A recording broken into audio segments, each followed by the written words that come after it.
सिंहासन गता नित्यम पद्मासित करद्वया शुभदास्तु सदा देवी अस्कंद माता यशस्विनी।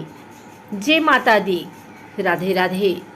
आइए सुनते हैं अस्कंद माता की कथा एवं पूजन विधि।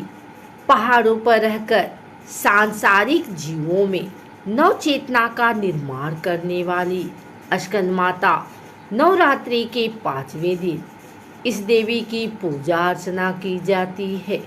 कहते हैं कि इनकी कृपा से मूढ़ भी ज्ञानी हो जाता है। अस्कंद कुमार कार्तिकेय की माता के कारण इन्हें अस्कंद माता नाम से अभिहित किया गया है। इनके विग्रह में भगवान अस्कंद बाल रूप में इनकी गोद में विराजित है। इस देवी की 4 भुजाएं हैं। ये दाईं तरफ की ऊपर वाली भुजा से अस्कंद को गोद में पकड़े हुए हैं। नीचे वाली भुजा में कमल का पुष्प है। बाईं तरफ ऊपर वाली भुजा में वरद मुद्रा में है और नीचे वाली भुजा में कमल पुष्प है। इनका वर एकदम शुभ्र है। एक कमल के आसन पर विराजमान रहती हैं, इसीलिए इन्हें पद्मासना भी कहा जाता है। सिंह इनका वाहन है। शास्त्रों में इसका काफ़ी महत्व बताया गया है। इनकी उपासना से भक्त की सारी इच्छाएं पूरी हो जाती हैं। भक्त को मोक्ष मिलता है। सूर्यमंडल की अधिष्ठात्री देवी होने के कारण इनका उपासक अलौकिक तेज और कांतिमय हो जाता है। अतः मन को एकाग्र रखकर और पवित्र रखकर इस देवी की आराधना करने वाले साधक या भक्त को भवसागर पार करने में कठिनाई नहीं आती है। उनकी पूजा से मोक्ष का मार्ग सुलभ होता है। यह देवी विद्वानों और सेवकों को पैदा करने वाली शक्ति है, यानी चेतना का निर्माण करने वाली। कहते हैं कालिदास द्वारा रचित रघुवंशम महाकाव्य और मेघदूत रचनाएं अस्कंद माता की कृपा से ही संभव हुई हैं। माँ दुर्गा का 5म रूप अस्कंद माता के रूप में जाना जाता है। भगवान अस्कंद कुमार की माता होने के कारण दुर्गा जी के इस 5वें स्वरूप को अस्कंद माता नाम प्राप्त हुआ है। भगवान अस्कंद जी बाल रूप में माता की गोद में बैठे होते हैं। इस दिन साधक का मन विशुद्ध चक्र में अवस्थित होता है। अस्कंद मातृ स्वरूपणी देवी की 4 भुजाएं हैं।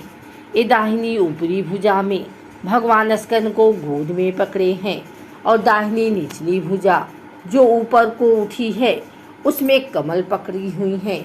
माँ का वर्ण पूर्णतः शुभ्र है और कमल के पुष्प पर विराजित रहती हैं।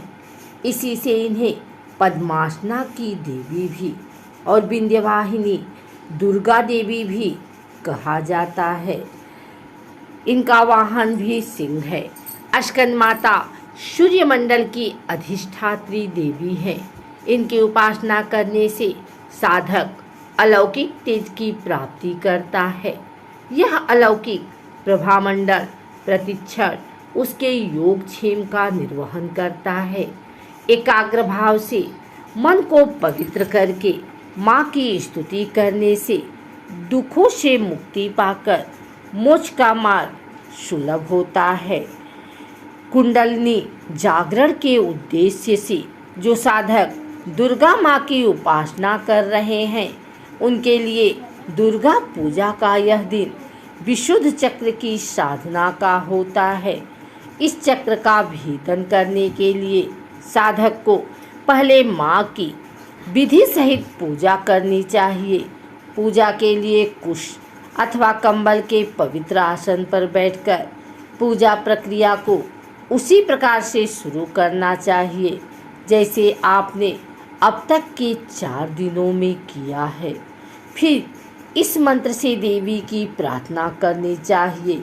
सिंहासन गता नित्यम पद्मश्री करद्वया शुभादास्तु सदा देवी अस्कंद माता यशस्वनी।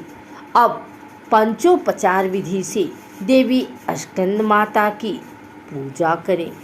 नवरात्रि की पंचमी तिथि को कहीं कहीं भक्त जन उद्धंग ललिता का व्रत भी रखते हैं। इस व्रत को फलदायक कहा गया है। जो भक्त देवी स्कंद माता की भक्ति भाव से पूजन करते हैं उसे देवी की कृपा प्राप्त होती है। देवी की कृपा से भक्त की मुराद पूरी होती है और घर में सुख शांति एवं समृद्धि रहती है। नवरात्रि में दुर्गा सप्तशती पाठ किया जाता है। वात, पित्त, कफ जैसी बीमारियों से पीड़ित व्यक्ति को स्कंद माता की पूजा करनी चाहिए और माता को अलसी चढ़ाकर प्रसाद में ग्रहण करना चाहिए। स्कंद माता की कथा। दुर्गा पूजा के 5वें दिन देवताओं के सेनापति कुमार कार्तिकेय की माता की पूजा होती है।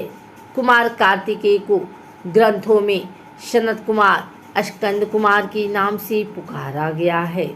माता इस रूप में पूर्णतः ममता लुटाती हुई नजर आती हैं। माता का 5वां रूप शुभ्र अर्थात श्वेत है। जब अत्याचारी दानवों का अत्याचार बढ़ता है तब माता संत जनों की रक्षा के लिए सिंह पर सवार होकर दुष्टों का अंत करती हैं। देवी स्कंद माता की 4 भुजाएं हैं। माता अपने 2 हाथों में कमल का फूल धारण करती हैं और एक भुजा में भगवान स्कंद कुमार कार्तिकेय को सहारा देकर अपनी गोद में लिए बैठी हैं। माँ का 4था हाथ भक्तों को आशीर्वाद देने की मुद्रा में है। देवी स्कंद माता ही हिमालय की पुत्री पार्वती हैं। इन्हें ही महेश्वरी और गौरी के नाम से जाना जाता है। यह पर्वतराज की पुत्री होने से पार्वती कहलाती हैं। महादेव की वामनी यानी पत्नी होने से महेश्वरी कहलाती हैं और अपने गौर वर्ण के कारण देवी गौरी के नाम से पूजी जाती हैं। माता को अपने पुत्र से अधिक प्रेम है, अतः माँ को अपने पुत्र के नाम के साथ संबोधित किया जाना अच्छा लगता है। जो भक्त माता के इस स्वरूप की पूजा करते हैं माँ उस पर अपने पुत्र के समान स्नेह लुटाती हैं। भोले शंकर को पति रूप में प्राप्त करने के लिए माता ने महान व्रत किया। उस महादेव की पूजा भी आदरपूर्वक करें, क्योंकि इनकी पूजा न होने से देवी की कृपा नहीं मिलती है। श्री हरि की पूजा देवी लक्ष्मी के साथ ही करनी चाहिए। अगर आपको हमारी वीडियो अच्छी लगी हो तो इसे लाइक करें, कमेंट करें, शेयर करें। हमारे चैनल को सब्सक्राइब करके बेल नोटिफिकेशन ऑल पर सेट कर लें ताकि आगे आने वाली वीडियो सबसे पहले आप तक पहुंच सके। धन्यवाद।